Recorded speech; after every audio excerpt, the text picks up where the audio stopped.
The cantina fell silent as Commander Zixthor limped to the center stage, his 3 good legs clicking against the metal floor.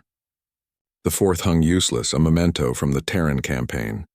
Every species represented in the bar, Krellians, Voxari, even the normally boisterous Quelix, leaned forward. They all knew the name.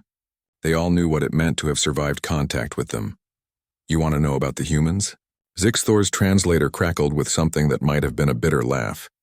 You young fools actually want to hear about the species that broke the Galactic Council's 1,000-year peace? A young Krellian officer, his scales still bright with inexperience, nodded eagerly. Sir, the records say they were technologically inferior, that they had barely achieved faster-than-light travel when we encountered them.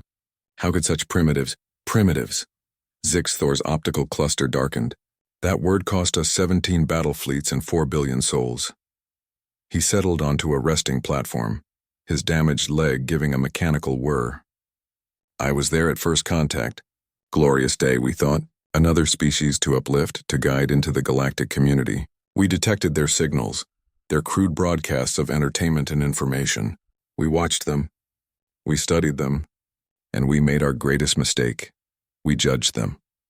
The cantina's atmospheric processors hummed in the silence. They called their world Earth, a beautiful blue marble, teeming with life. We approached with standard protocol, a demonstration of power, then an offer of peace. We disabled their orbital stations with a single pulse, barely a flex of our technology. Their military satellites went dark. Their power grids flickered. We expected capitulation within hours. Zixthor's feeding tendrils quivered at the memory. Instead, we got silence. For 3 days, nothing. Our xenopsychologists assured us this was normal. Shock, acceptance, preparation for surrender. Then on the 4th day they responded. With surrender? The young officer asked. With nuclear fire. Zixthor's voice dropped. They strapped their most primitive fusion weapons to their chemical rockets and launched them.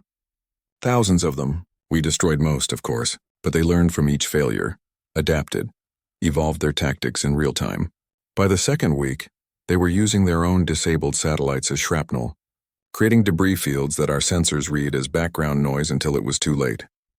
He paused, accepting a drink from the bartender with a trembling appendage. That's when we learned the first rule about humans: they refuse to accept the inevitable. Where any civilized species would negotiate, would seek compromise, they double down. They call it spite. But surely your superior technology— Another voice began. Technology. Zixthor made a sound like grinding metal. Yes, we had better ships, better weapons, better everything.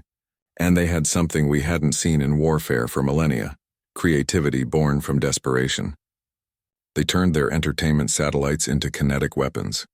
They hacked our drones using principles so lateral our AI couldn't predict them.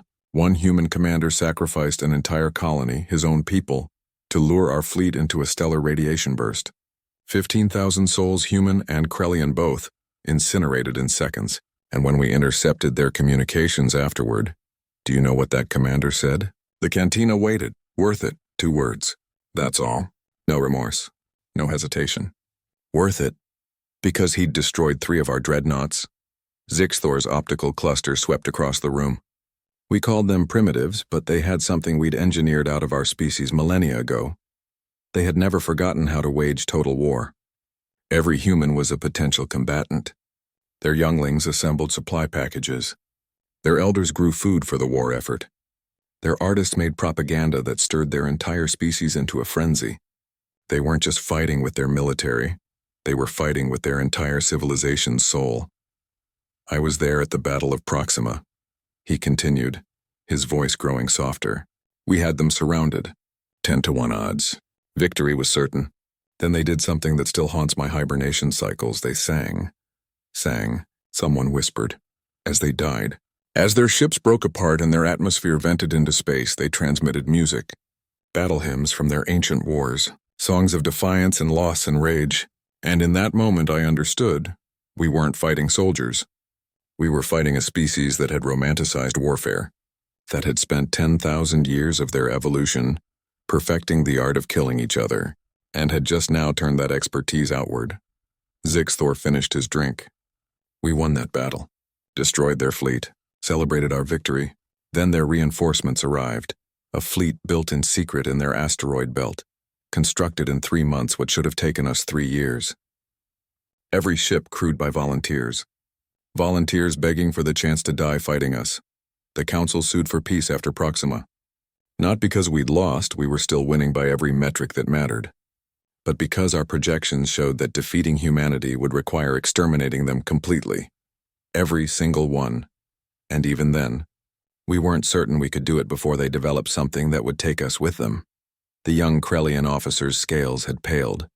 But the peace accord were the humans' idea, Zixthor interrupted. That's what keeps me awake at night, young one. After everything, after the billions dead on both sides, after the atrocities and the horror, they offered peace. Not from weakness, but from what they called pragmatism. They decided we were worth more as allies than corpses. He stood, his damaged leg whining in protest. So when you ask me about the humans, about Earth, I'll tell you this. They are the most terrifying species in the galaxy, not because of their weapons or their ships, but because of their capacity for both endless violence and inexplicable mercy. They will fight you to the last breath, sacrifice everything for victory, and then, if they choose, offer you their hand in friendship. Zixthor moved toward the exit, then paused. The treaty officer who negotiated our peace? He was the same commander who sacrificed that colony. Shook his hand. They have this ritual, you see, and he smiled at me. And I realized that the hand I was shaking had ordered the deaths of thousands of my comrades without hesitation. That's humanity. That's what we unleashed into the galaxy. And may the old gods help us all if we ever give them a reason to remember why they were so good at war. The cantina remained silent long after he left. Each patron lost in their own thoughts about the blue planet and its terrifying inhabitants, the species that had turned warfare into an art form, and then had the audacity to choose peace.